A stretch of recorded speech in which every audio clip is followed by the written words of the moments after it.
Humans, animals, in fact all life on Earth, are only here by chance. 99% of all the species that ever lived have been wiped out in a series of catastrophes. Disasters that changed the course of evolution. 650 million years ago, the Earth froze. It pushed life to the verge of extinction. But if this disaster hadn't happened, then life today would be little more than microscopic slime. This is the story of Snowball Earth.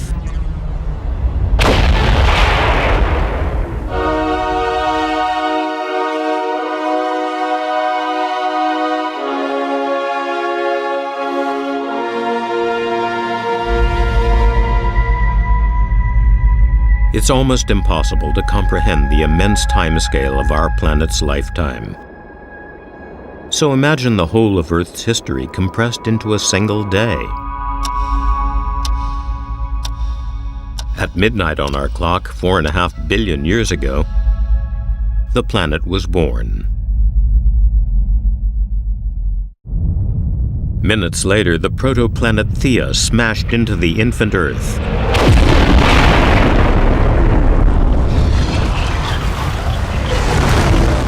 And our moon was formed.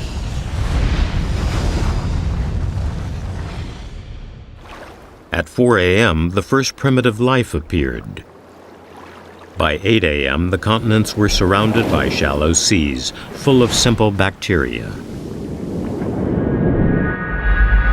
Over the next 3 billion years, bacteria colonized the oceans.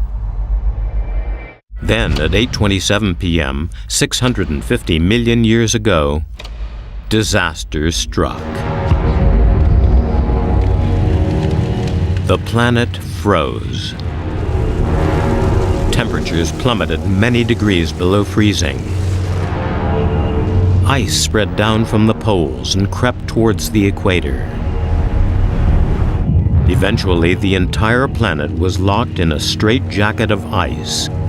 A Snowball Earth. Life had only just got started. Now it seemed doomed. Earth remained icebound for 25 million years before it finally thawed. Some microorganisms did survive and made the biggest evolutionary leap forward in the history of the planet. The catastrophe almost wiped out life on Earth, but instead kick-started evolution, creating life as we know it, including us. How did all of this happen? And how on earth did scientists figure it out? There are no traces of the ancient ice sheets left. They're long gone. But there are still clues that can tell us about this dramatic ancient ice age.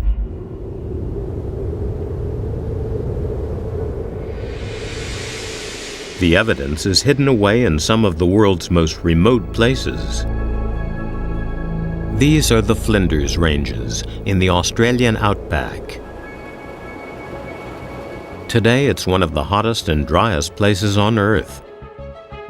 So it's ironic that this is where geologist Jim Gehling is searching for evidence of the coldest period in history.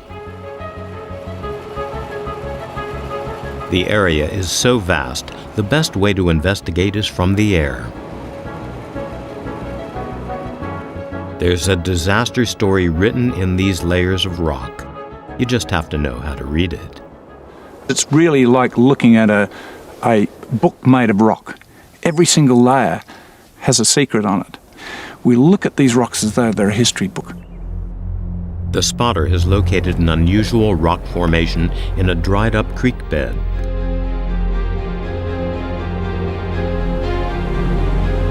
It's the evidence Gehling has been looking for. A 650 million-year-old rock called a dropstone. A dropstone is an exotic piece of rock. They shouldn't be mixed in with mud and sand. They should be together in boulder beds or gravel beds. But there they sit. The rock may look insignificant, but it's a major clue to the powerful forces that created the frozen world of Snowball Earth. This rock shouldn't be here. It's sitting in a rock composed of mud, silt, sand, and gravel. And normally that's impossible. The dropstone has been transported here from thousands of miles away.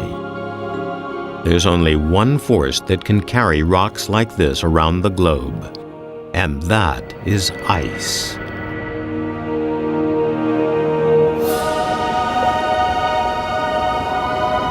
There's not a lot of ice in Australia today. So to investigate how ice could have moved rocks around the world in the ancient past, glaciologist Shad O'Neill scales the sheer walls of the Matanuska Glacier in Alaska. It's the closest we can get to our distant icy past. It's much smaller than the ancient glaciers, but it still operates in the same way. We're taking a look at the rocks that are being transported down the valley by the glacier. And to do that, we need to go down there.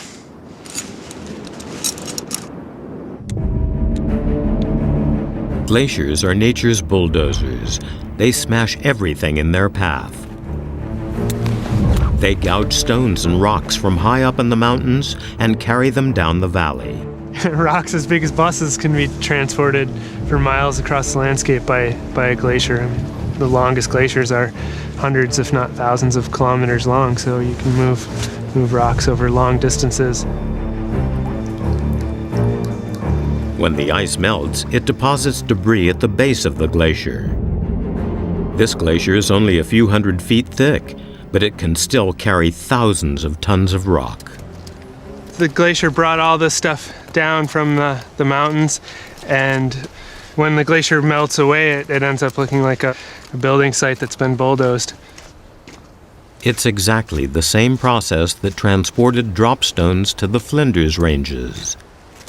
But there's one important distinction. The Matanuska Glacier transports rocks over 24 miles. The glaciers of 650 million years ago carried them for many thousands of miles.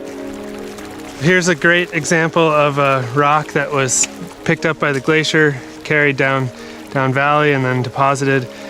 Very similar to what you'd find in Australia, where glaciers used to be in the past. The Flinders Ranges dropstones show that Australia was once covered in ice. But they don't prove that the whole world was frozen over, because the continents were not always where they are today. The Earth's surface is in constant, very slow motion, and it pushes the continents around the planet. So where were they 650 million years ago? And where was Australia? Perhaps it was closer to the South Pole, and the dropstones came from Antarctic glaciers. The answer to that question comes from another brutal desert.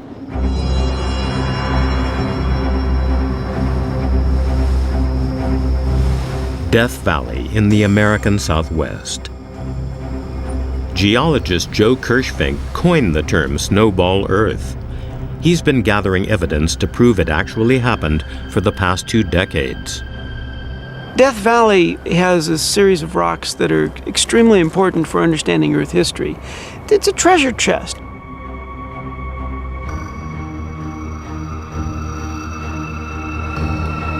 Like the Flinders Ranges, it's not the kind of place you'd expect to find evidence of ice. Yet scattered among the sediments of an ancient seabed are more glacial dropstones. Every time I come here, I see new things. There are those big boulders, and I see one at the bottom, and they're all dropstones. You can see that they're coming in from the top. This is one of the best places in the world to see this type of geology. The dropstones Kirschvink has discovered here date back to the same period as those found in the outback. 650 million years ago, 2 of the hottest places on the planet today, Death Valley and the Australian outback, were covered in ice. And what's more, Cryogenian can tell where these two deserts were at the time of the Big Freeze. The answer is in the rocks themselves. Every rock has a unique magnetic signature that enables scientists to zero in on their point of origin with great accuracy. To study this signal, Cryogenian drills cores from the rocks containing the drop stones and measures their magnetic field. The Earth's magnetic field is formed by electric currents flowing in the middle of the planet. The pattern of that field allows us to measure the latitude that a rock forms at. Once they know the latitude at which a rock formed, scientists can figure out where on the planet it came from. When a glacier dumped these drop stones here, Death Valley was inside the tropics. Rock cores from drop stones in the Australian outback had an even more stunning tale to tell.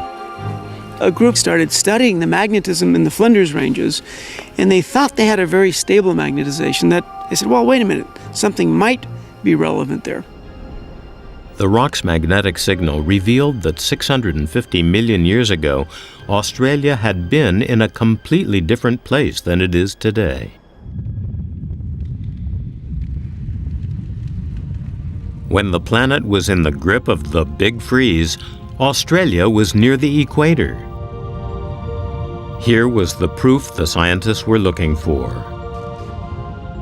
It was wonderful. It was the first time anywhere that we had proven that the glaciers were on the equator.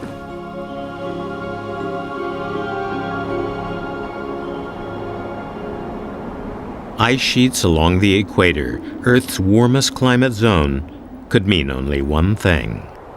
If you have ice at the equator, then the whole of the globe must have been covered by ice. And so you have to envisage a completely white planet, a giant snowball. The planet was locked in a deep freeze by the greatest ice age in the history of the Earth. The entire Earth would have looked like Antarctica looks today. Even areas as desolate like this in Death Valley with nothing on it would be under several hundred meters of ice. What was to become of the single-celled organisms trapped beneath the thick crust of snow and ice? Their future was not a bright one. This was the greatest ice age that this planet has ever known. You have to imagine a planet whose oceans were not only capped by ice near the poles, but that ice had grown across the entire planet and all but shut down its living systems. 650 million years ago, the planet was shutting down. Life on Earth seemed destined for total extinction. Somehow, something had plunged the whole planet into a catastrophic deep freeze. The question was what? 8:27 p.m. on our 24-hour clock, representing the history of the Earth. 650 million years ago, the planet faced climate catastrophe, a global deep freeze. But what made it happen? Snowball Earth wasn't the first time the planet was frozen, and it wouldn't be the last. Our planet is struck by an ice age roughly every 100,000 years. Ice sheets and glaciers expand, reshaping the landscape, but normally stop before reaching the equator. 650 million years ago, that rule was broken. Most ice ages are triggered by changes in the planet's orbit around the Sun. The further the Earth moves away from its star, the colder it gets. But factors like orbit and rotation aren't enough to explain ice stretching right down to the equator. That would have taken something far more dramatic. The smoking gun turned out to be our atmosphere, specifically greenhouse gases like carbon dioxide. Too much greenhouse gas causes global warming, but normal levels of CO2 provide the Earth with a moderate climate. A greenhouse gas is any kind of gas which has the capacity to convert the sun's rays into heat. These gases are amazingly effective, making this planet the warm planet that it is today. But it's a delicate balancing act.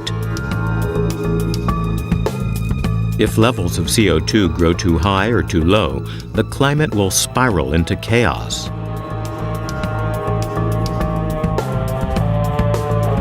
Too much and the planet warms. Too little and it cools.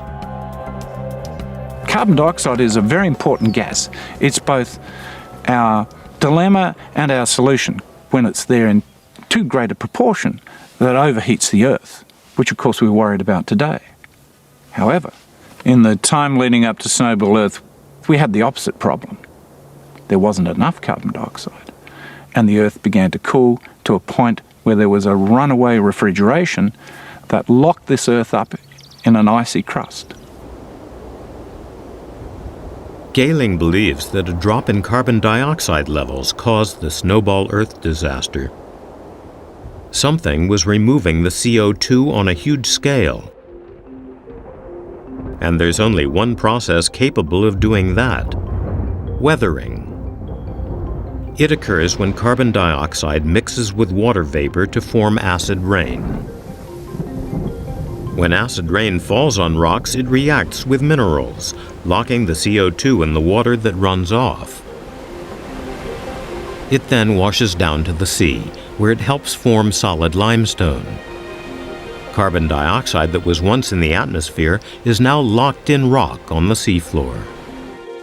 When weathering occurs at a great rate, you strip away rocks with acid rain, and that takes carbon dioxide out of the atmosphere and makes sure that it's locked away in the ocean.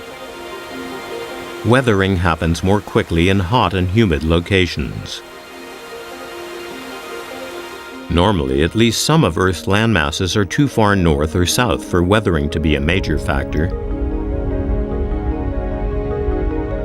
But 650 million years ago, all the Earth's landmasses, from Death Valley to Australia, were clumped together into one big supercontinent at the equator, a hot, humid zone with the greatest rainfall on Earth.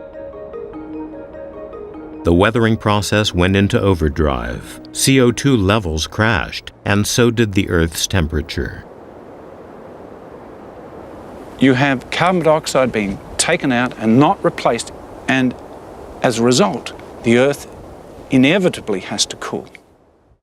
Normally, the Earth's plants and animals balance the levels of carbon dioxide in the atmosphere, ensuring it's neither too hot nor too cold. But 650 million years ago, life on land was yet to evolve.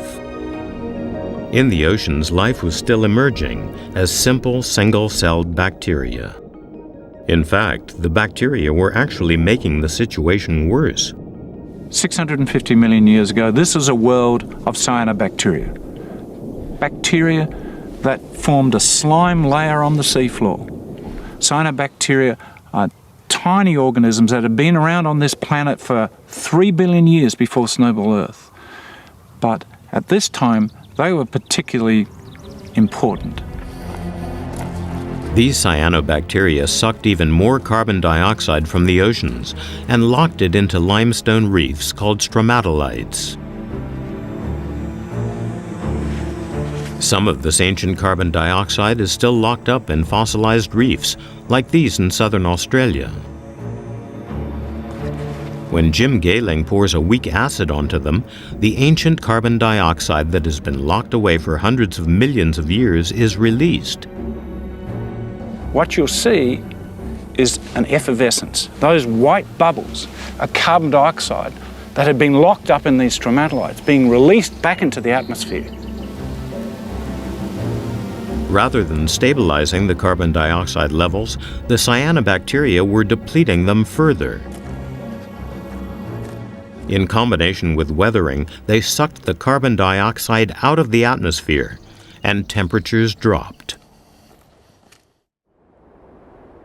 Even then, the planet might have avoided a total freeze. Until a catastrophic chain reaction pushed it to the point of no return.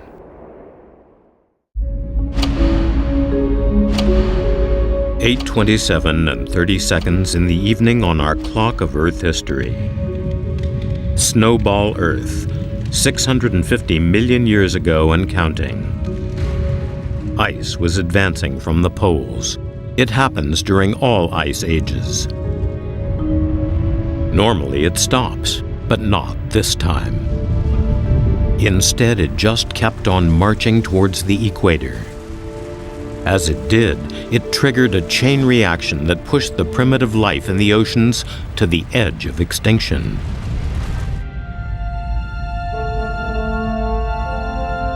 The Earth's surface is made up of land, open ocean, and ice.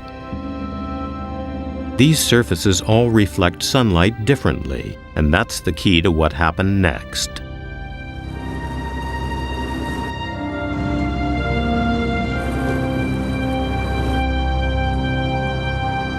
Here in the Arctic, geophysicist Don Perovich heads for the boundary where the sea ice meets open water. It's a point scientists call the lead edge,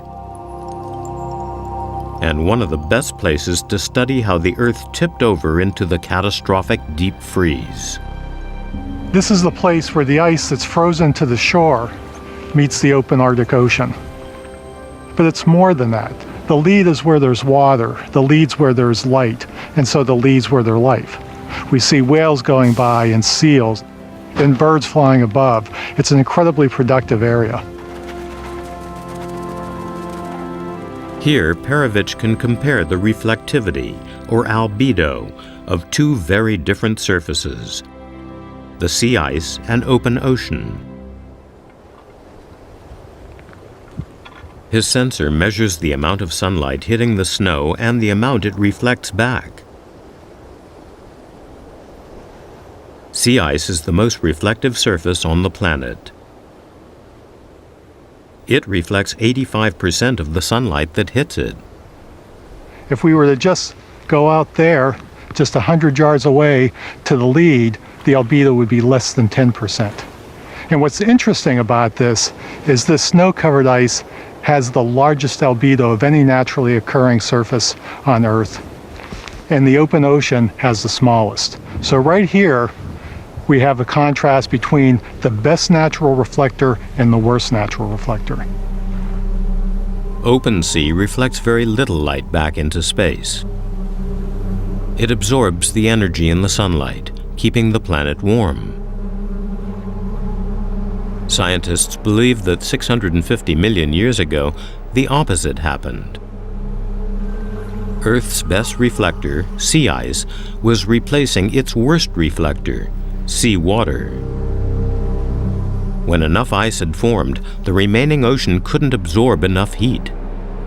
So the Earth cooled. So more sea ice built up. That reflected more sunlight. The Earth got colder, and that made still more ice. It was the point of no return. Let's say we grow a little bit more ice. So we're replacing the worst reflector with the best reflector. We'll cool things off, and we'll get more ice, and we'll cool it off more, and it builds upon itself.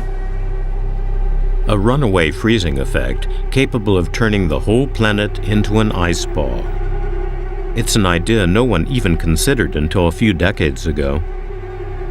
Scientists only discovered it was possible when they were studying another kind of disaster altogether.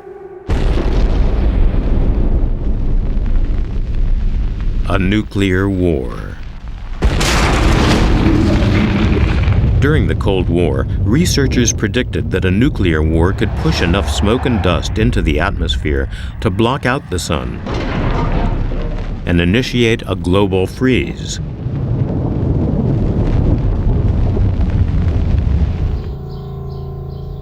Russian climate modeler Mikhail Bodiko was investigating this scenario when he made a chilling discovery.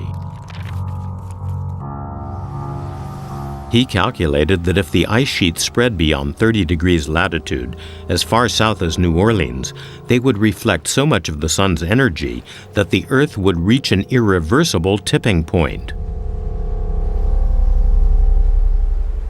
So when we have a system like the Earth with these feedbacks, one of the things that's talked about a lot is tipping points. You can think of it as you're in a boat rocking back and forth, not much changes until you go too far, and then you're in a new state. And Bedico's work said that if we move the ice down far enough, we'd reach a tipping point and cover the whole Earth with it. Bedico calculated that if the ice ever reached this tipping point, the planet would no longer absorb enough heat to keep the ice in check. The planet would be entombed in ice, from pole to pole. The theory is that 650 million years ago, this was exactly what happened. Instead of the world we have today, we'd have something that looked like this. A vast expanse of white, of blocks of ice tilted every which way, covered by snow. The sheer totality of the Snowball Earth disaster is hard to imagine. Eventually, the ice sheets collided, clamping their icy jaws shut at the equator. It seemed that nothing could survive in this frozen wasteland. And yet, life managed not only to survive this disaster, but thrive, and triggered the greatest evolutionary leap in our history.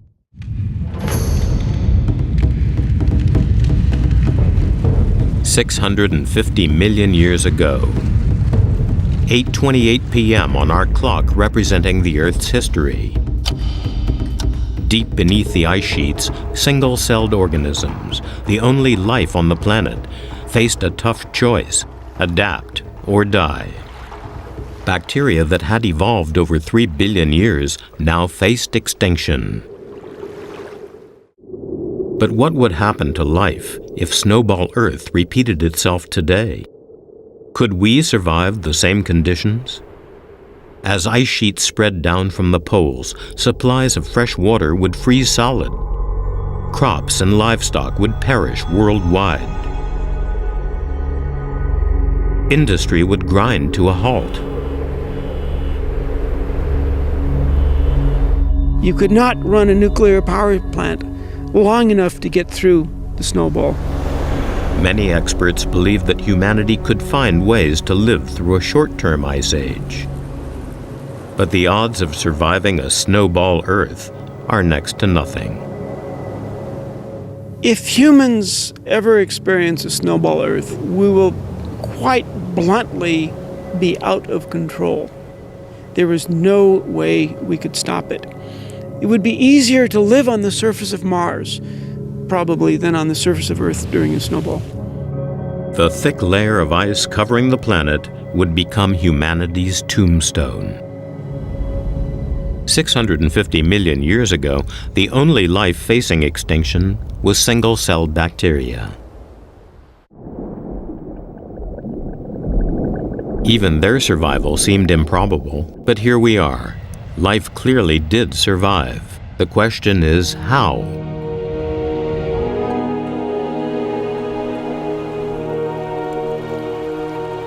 The quest to learn how ancient organisms kept evolution alive has brought this lone microbiologist to Whiteout Glacier in southern Alaska.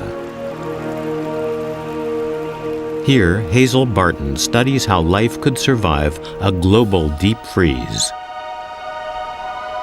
Her mission is to find signs of life in some very dead-looking frozen caves. People used to think that caves were devoid of life, that there was nothing in there. But it turns out they're actually teeming with microorganisms. Barton searches for modern-day microbes living in this ice cave to learn how their ancient ancestors survived the mother of all climate disasters millions of years ago. If you look on the edge of the cave, you can see all the particle dust that's got lodged in the ice. And it creates a surface that the microbes can actually live on. This cave runs underneath the glacier. Inside, it's 4 degrees below freezing. Organisms that live in conditions this harsh are rightly called extremophiles. Barton takes samples of the microbes buried in freezing rock sediments at the base of the glacier. I'm looking for some sediments that might contain microbes that have never been exposed to the heat.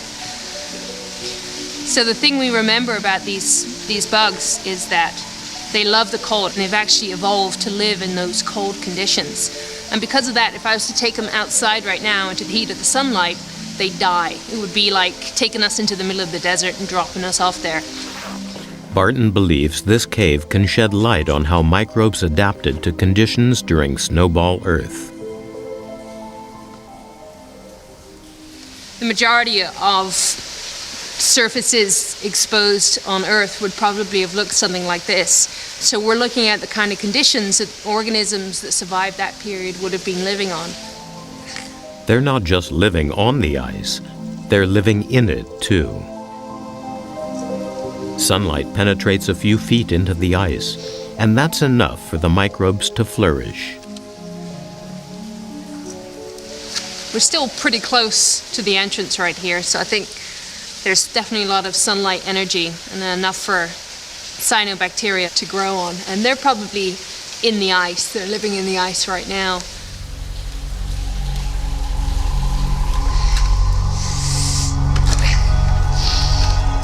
The deeper Barton goes into the cave, the darker and colder it gets. But even here, life hangs on.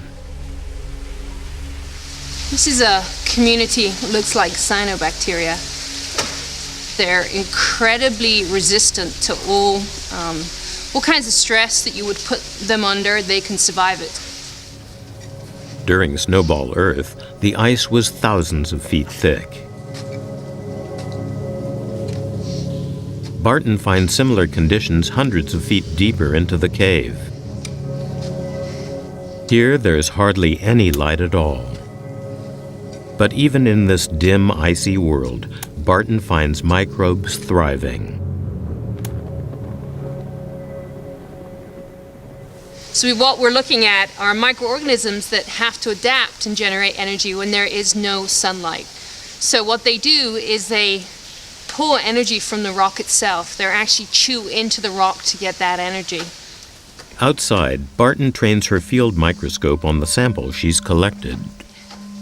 She believes the ancient microbes had similar structures to the cyanobacteria and were consummate survivors. We're seeing cyanobacteria. There's a whole community living in that ice. Cyanobacteria really are these amazing organisms. They're very, very adaptive. They're one of the most ancient forms of life on our planet. They can survive some really extreme conditions. Cyanobacteria have evolved amazing survival mechanisms. If our cells freeze, they burst their walls. If they dry out, they die. But cyanobacteria have evolved a cell structure that prevents rupturing in some of the most extreme conditions on Earth. They've changed the structure of their DNA so it doesn't get damaged. If you were to take us and dry us, then our DNA would be irreparable.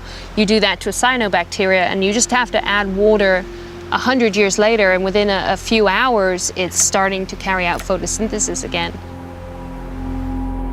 Just as some could cope with dry conditions, others could cope with ice. As the ice rolled over them, most microbes died. But the hardiest survived. Over time, strains evolved that thrived in the cold and dark, to become the ancestors of every living thing on Earth today. Everybody thinks about these global catastrophes like it's going to wipe out all life. And it's like, no, these microorganisms have been going through similar things for billions of years. And they're adaptive and they change. And then they fill the niche that's left behind. Barton's research proves that even in the most extreme conditions, in the ice, in the dark, life finds a way. short of an object the size of Mars hitting the planet, life will go on Earth. And events that we may think are, catastrophic just simply turn over a new leaf and we start seeing a different form of life on Earth. The only reason we are here today is because life adapted and survived. But for life to move on and evolve, the Earth had to melt. But what force could have broken through the 25 million year icy hell? The answer was hidden deep within the Earth itself. But it was about to burst through to the surface.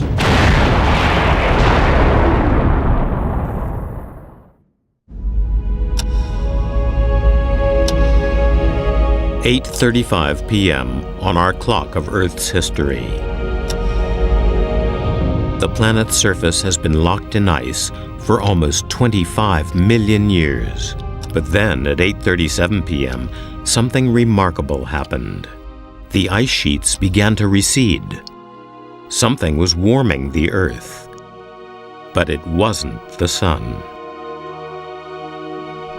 The thing that would save the planet was actually inside the Earth itself, buried deep below the ice.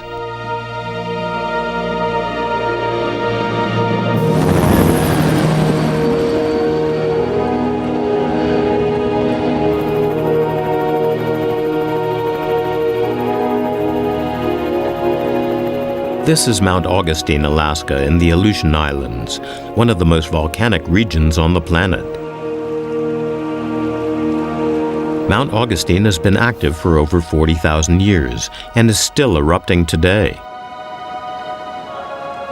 Volcanologist John Power heads there to learn how volcanoes could have saved us from the global deep freeze. Because volcanoes are the only things on the planet hot enough, strong enough, to thaw a frozen world.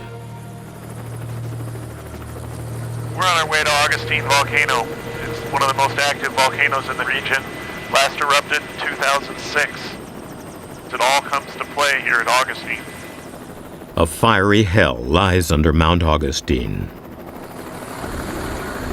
During the last eruption in 2006, 17 billion tons of molten lava and ash exploded into the atmosphere. So much material spewed out in the blast, the volcano actually increased its own height. We're about 100 feet higher than the summit of the volcano was prior to the eruption. This is some of the newest land in North America. Using his field thermometer, John Power takes the temperature from just below the surface. We've got a temperature of about 95, 96 degrees centigrade. So the summit of the volcano is still very hot. If you wanted to cook some potatoes, fry up some eggs, this would be exactly the spot to do it. Mount Augustine is hot, but it's hard to believe that a volcano, even one this powerful, could punch through an ice sheet several thousand feet thick.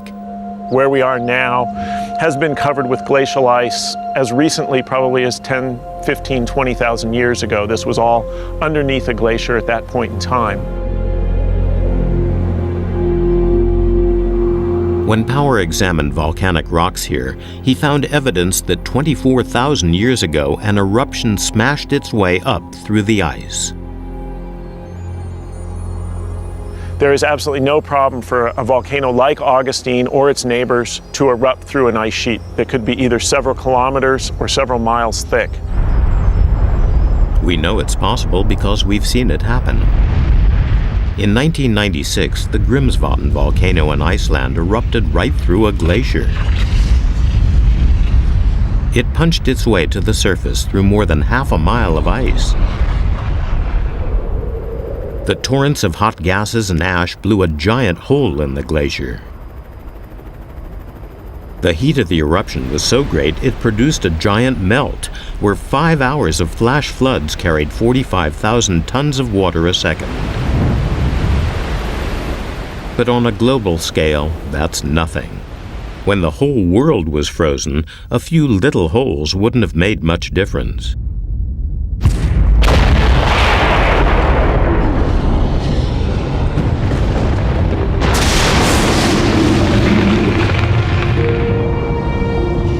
But volcanoes have another formidable weapon in their arsenal.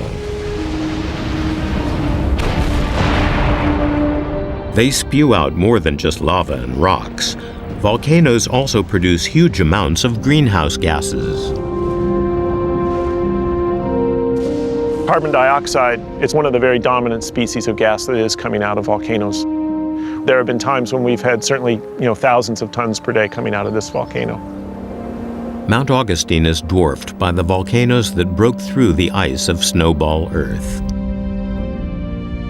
Scientists believe that thousands of them ejected billions of tons of carbon dioxide into the atmosphere.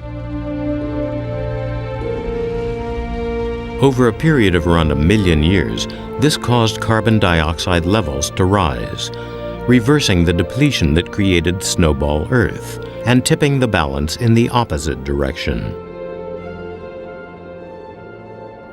Carbon dioxide rapidly built up in the atmosphere until it got to a critical point where we had a super meltdown of the ice, and that was the death knell of Snowball Earth.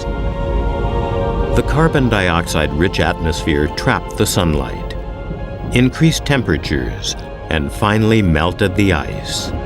After a 25 million year freeze, Snowball Earth was over. As the ice sheets retreated, something remarkable happened. The greatest leap in the evolution of life the world has ever seen. A leap that would lead directly to us.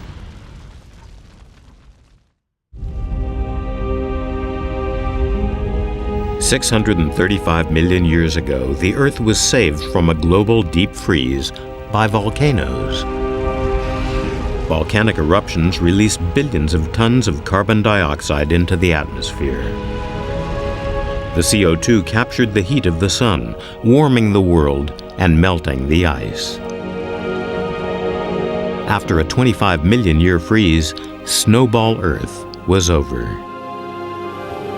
In the ocean, single-celled organisms had survived freezing conditions beneath the ice. But they were about to undergo the most extraordinary change, and fast. Roughly 3 million years after Snowball Earth ended, the new warm climate triggered an evolutionary explosion unlike any other. Single-celled bacteria evolved into multicelled creatures. The first ever complex organisms, and the ancestors of all animals, including us.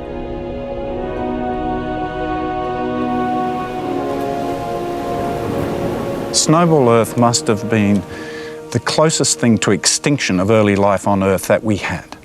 And yet we know creatures survived.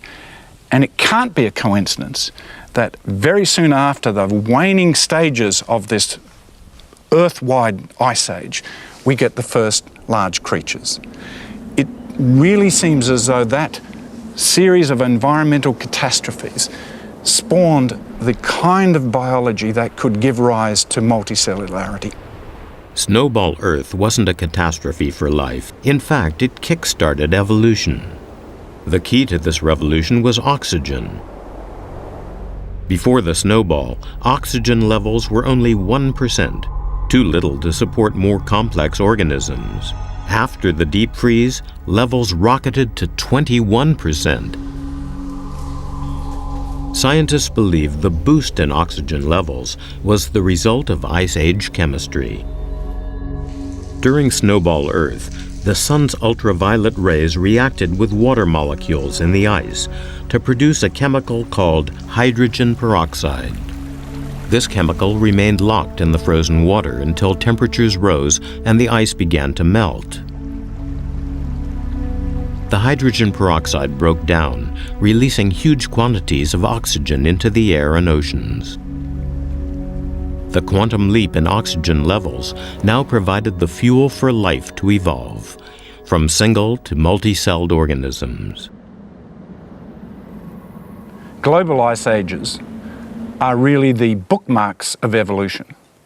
It can be no coincidence that the evolution of animals was preceded by the largest ice age that the Earth has ever experienced. The first multicellular organisms were the size of pinheads. These tiny embryonic creatures are the oldest multicellular fossils on the planet. The first links in the evolutionary chain that eventually leads to higher animals and humans. Over millions of years in the new oxygen-rich atmosphere, these creatures became more and more complex.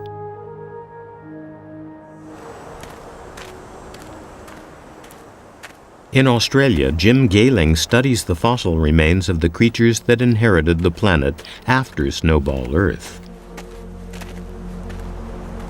After Snowball Earth, we see a revolution in the history of life from the fossil record, because for the first time, we see large creatures, creatures that anyone can see with the naked eye. They're the first animals on Earth. This primitive sea creature is one of the first complex multicellular organisms. It lived and died around 50 million years after the end of Snowball Earth. It's absolutely complete. You can see the gut, you can see the head end where the segments wrapped around it, and these incredibly fine segments just wrapped over the sea floor. All the animals on the planet, including us, are descended from creatures like this.